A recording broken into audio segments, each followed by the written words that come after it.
Hi, so I am doing a reading for tonight's last class of our Sacred Feminine series that we've been working through. Tonight's class is going to focus on Isis and the energy that she brings through to us. Isis is an Egyptian goddess who was revered all throughout the ancient world. So, in ancient Greek and in ancient Roman times, they worshipped her and had temples built to her. She's a very powerful goddess. She kind of is almost all encompassing. So, she's the equivalent of like the feminine divine, um, where she encompasses all aspects. So I pulled a spread of, it ended up being 5 cards. I had asked for just 3, but then 5 came through. So I am using, first I started with the L Key Oracle. It's a new deck for me. So this is, my one of my first times kind of working through it, but it's perfect because it's all about the power of the feminine. And then, of course, I'm using the Isis Oracle. So this one is by Alana Fairchild, and the El Key Oracle is by Melanie Dellon and Arwen Lynch Pope. So the first card that came through in the El Key Oracle is the She Who Thrives and Orchid. So what I do, or what I like to do before kind of flipping to the books that usually come with these cards and looking at what the description is and what they give us for a meaning, is kind of seeing what I see in them. One of the first things I noticed in this card, and there are two cards in the El Key and one in the Isis that kind of have this light purple color, which is of course the color that really resonates with me and that I chose to use with my logo, Finding Dharma. It is a very feminine energy, but it also, purple to me is connection with the divine, right? It's like the crown chakra. It's the direct connection with source. So I saw that in this card very strongly, not only in the background but around her eyes as well. She has butterfly wings, and there are butterflies at the bottom too, which is also a very strong symbol for me. And I think it's a pretty typical, usual symbol that you find in spiritual cards where they talk about, the butterfly emerging after a long period of sleep in the chrysalis, and kind of the beauty of what emerges from the caterpillar, and all of those imagery that comes along with the butterfly. But it's also the shining bright, right? It's the stepping out into your beauty, into being who you were meant to be, into spreading your wings and going out into the world. Butterflies emerge only when it's warm and bright out. So it's also that stepping into the light. The other thing I noticed was her eyes. They're very lionesque to me. So that to me symbolizes power, standing in your power. So there's beauty with power. Both can exist at the same time. It says at the bottom, She Who Thrives, Orchid, and then the 3 words that it gives are flourish, prosper, and blossom. So those are the things that will come if you step out into the light. Just this morning, a friend of mine posted on her Instagram page, in Demand Communications, she posted something about no longer hiding and stepping out into the world. And I had to reply back because for a long time, that's how I felt. I felt like all I wanted to do was disappear and hide and not be seen, not be noticed, not call attention to myself. And this has really been a time where I feel like I went through the process of the butterfly, and I'm just starting to spread my wings and kind of step out into the light and just be who I'm meant to be. So this card really resonates with me, and it really is flourish, prosper, and blossom is what happens once you start that first step. And that's the thing that I said to my friend when she posted, is that it doesn't have to be this huge, grand re-entrance into the world if that doesn't feel right. It can be tiny steps, but each step, you step more and more into your power, and it just becomes easier and easier. And you really feel your light start to shine and ignite from within. And as soon as that happens and you're connected with that, then stepping out into the world as the butterfly you are really isn't difficult anymore. At least not most of the time. So the card from the Isis deck that came along with it was the Merkaba. That's a Merkaba right there.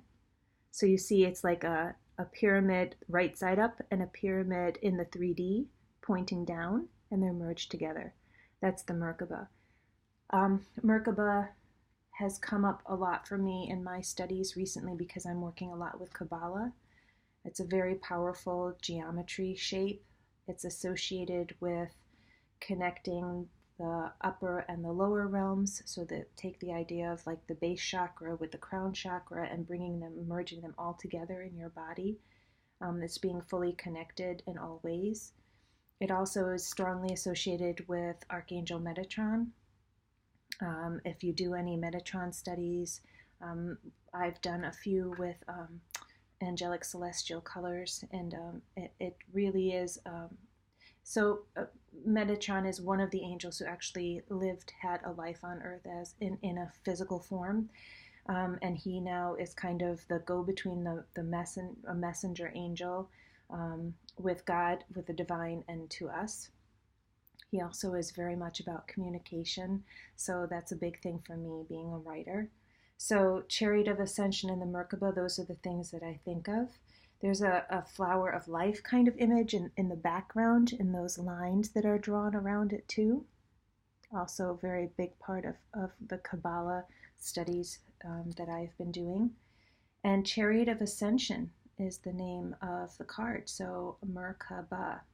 And it talks about developing a spiritual practice that is yours. I think that was a really important part of my emerging as the butterfly, actually. It was just listening to that hunger, that desire, the feeling that I had that something was missing, and I knew it was something that connected with my soul, and I knew it was something that would allow me to step outside of my everyday, all the demands, the stresses that were really pulling me away from living the life that I wanted to, and I needed to kind of come back to center, and it was all about finding a spiritual practice for myself, and that's really what opened the doors for me. And I'm really finding the more I study, the more I realize there's more to study. So it really is about creating your spiritual practice and what works for you. If the church that is around the corner from you is what really resonates with you and you really feel one with that community, then that's what's right for you. If it's joining a group yoga or doing a meditation group or starting to study mindfulness or going into Buddhism or doing a little bit of everything like I do, whatever it is, just kind of take that first step to what resonates to you and kind of step into it and try it out, even if it's just for a few minutes a day. Spiritual practice does not mean you have to go to the monastery and devote your life 24/7 to it. It has an impact even if you just take a minute a day to do something like that and connect. Okay, the next card is Geneva. It's a very regal looking card to me. I find the black lines on her face very interesting. So there's 3 coming in from the crown and 1 coming up from the chin. So if I take that from the chakras, that kind of to me indicates that there's a very strong divine connection. And there is that one line coming in down the center of her forehead is directly aligned with the one coming up from her chin. So there's a balance there, and there's a need for connection. The divine is very strong. It's a much bigger line, a much fatter line, a much longer line. So there is a definite emphasis on that.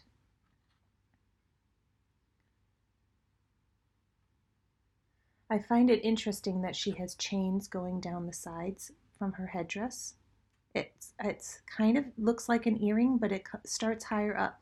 So it's coming from whatever she's wearing on her head, the head wrap, the head, it's not really a crown. So the chains are hanging freely, but they're there. So the card is She Who Radiates. Her name is Geneva, which is interesting. Geneva, Switzerland. That's what comes to mind for me. And Switzerland being like infamous for being a neutral country, right? They don't take sides in any war. It's knowing, ambition, and confidence. So she's those chains are there, but they're not entwined around her. They're not holding her back. They're not imprisoning her in any way. She knows that they're there, but she also knows how to stay out of them, is the message that I'm seeing in that. The very strong connection also with the divine is part of that confidence and knowing that she has. It's that those lines, the center of her forehead and her chin, it's that very centeredness.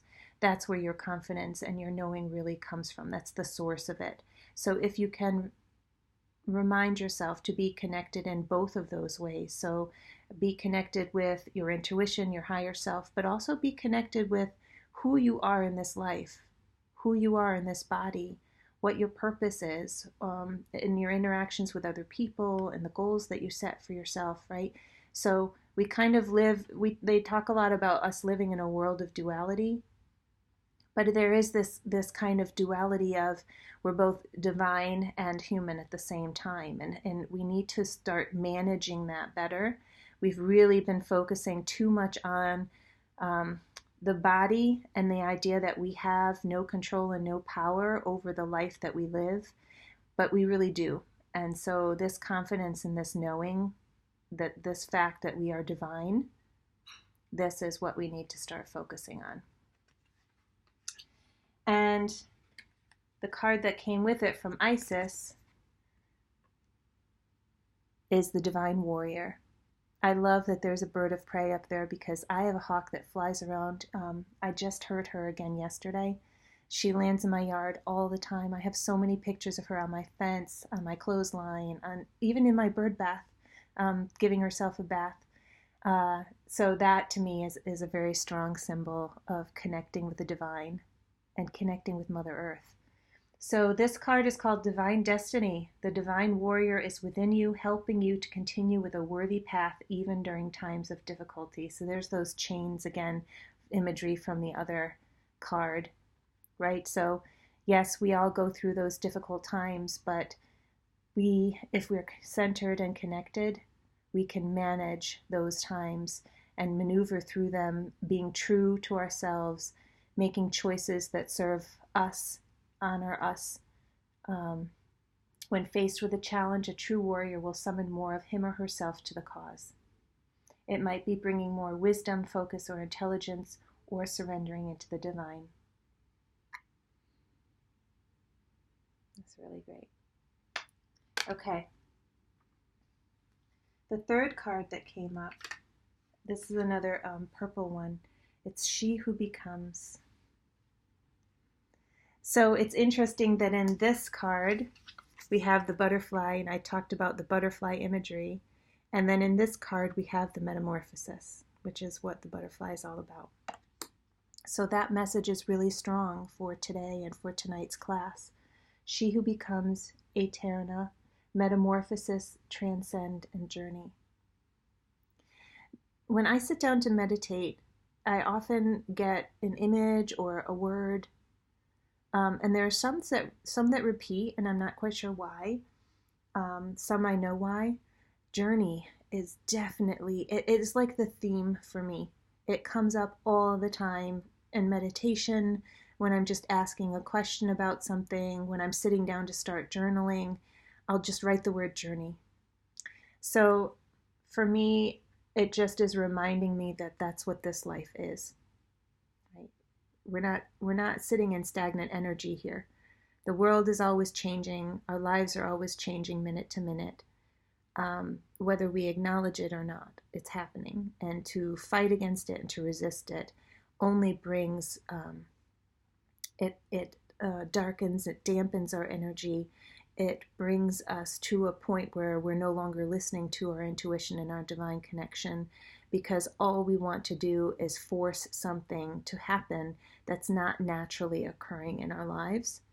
So this card is asking you to question, what is it in your life that you are putting up a lot of resistance to? And what would it be like if you could imagine it right now, what would it be like to just kind of give into it and see where the fears come up for you? Because usually when we resist and we want to control, it's because we fear an outcome that we can't foresee, or we foresee an outcome that we don't want. And so you need to feel into those fears sometimes and just kind of look, if you can, step outside of them and look at them a little bit objectively to try and figure out why. Where is this fear coming from? Is it because you don't feel confident enough? Geneva was the confidence. So that for me was my need to control, is I didn't feel confident enough that I could handle a dynamic life. A life that was always changing and shifting with new and challenging things sometimes, new and amazing things that I would have never expected. And I thought that I needed to stay in a safe life because that's what I could manage. But I'm finding more and more that there is magic in this world, and that sometimes opportunities come along to you that if you are too controlling and too tunnel visioned about your life, you won't grasp onto them and see where they take you, because you have one destination in mind when the universe has 1,000 destinations that you could go on. So that's what the journey is about for me. She who becomes, and who knows what it is. She's all lit up. You see the flower on her chest. All the light is focused on her chest and her face. She has this ribbon that's kind of wrapping around her legs, her arms, and her body. But again, like the chains from the other image of Geneva, they're not hindering her, right? They're not binding her tight. She's flowing with them.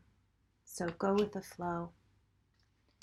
The Knot of Isis was the other card that came up with that Eterna card. I just read about this last night. So the Ankh is a traditional symbol from Egyptian times. It's the cross with the loop at the top.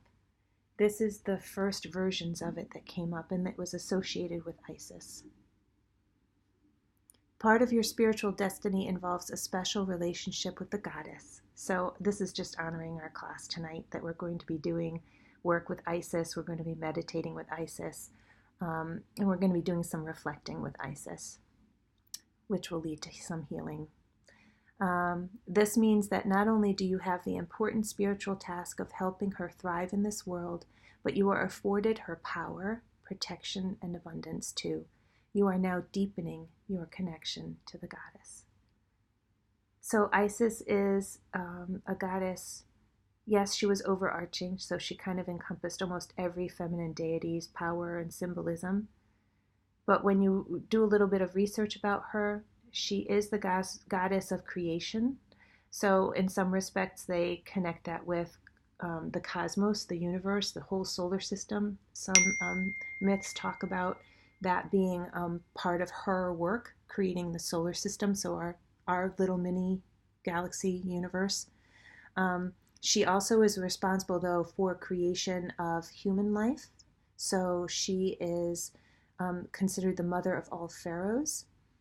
She's the mother of Horus. So often you see her depicted seated, nursing a small child, which was Horus, her son.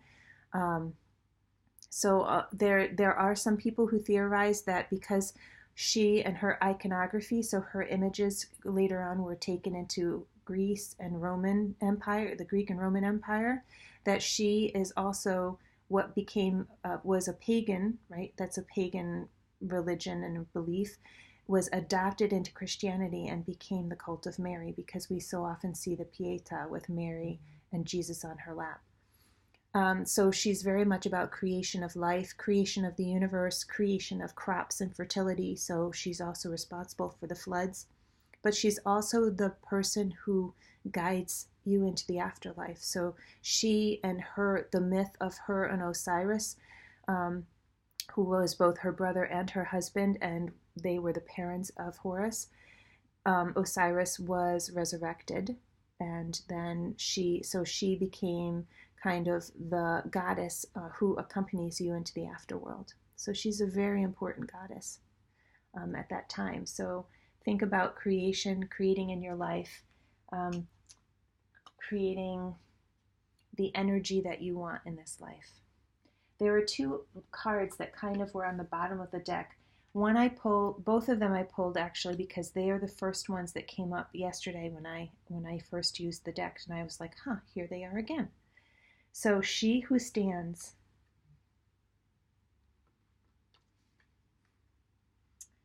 comes up with she who hopes.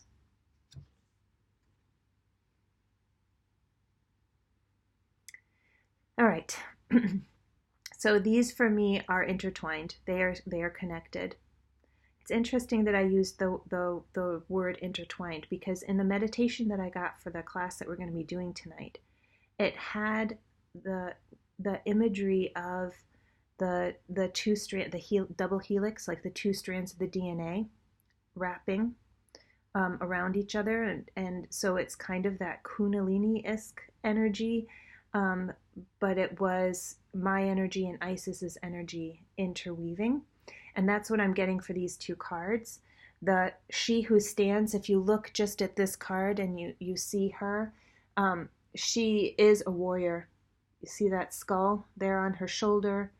The stance, she looks like she's wearing armor. She looks like she's carrying a spear. She has a very determined look on her face. And then we have this very soft card that comes with it. It's a little bit darker. And it's she who hopes. So for me, this means that this is the energy that I needed to carry in order to maintain and keep this energy coming forth. Sometimes. So life can be very challenging, right? And to be hopeful and to be a person who's full of hope and light in this world can sometimes be seen by others as being weak and not respecting that. But holding the light and holding hope in face of all of that, in face of a world where things are happening that we can't figure out, that we can't understand, that we can't wrap our mind around, in a world where we're constantly told about the injustices and the horrors that are happening, in a world where Mother Nature even is out of control with the earthquakes and the fires, holding hope takes this kind of energy sometimes, and they can be connected. So that's the message that I get from both of those. And to go with both of those, we have the Flower of Life card again, with another bird of prey. But of course, that's very Egyptian. So we have the Flower of Life with a fertile period in your life. So we have the idea of fertility again. You are guided to think of yourself as a creative being and to surrender your control over how things will manifest and instead allow them to do so. Don't resist change. Instead, go with the flow and let it happen. Now is the time for your blossoming. That's what it says. And I didn't read these cards before I did this. I just wanted to get on and do it and see what would come up. All right, and the Lunar Queen came up with the Goddess of Hope. And so this really connects with the idea of it being a very divine feminine trait, the hope and the light and carrying that light.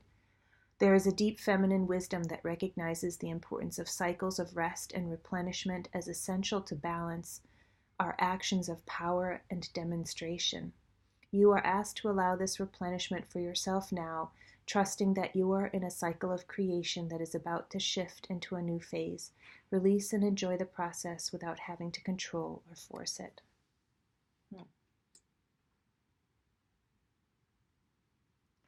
So sometimes carrying hope can be exhausting. And there's nothing saying that you constantly have to be carrying that energy. Let it rest in your heart.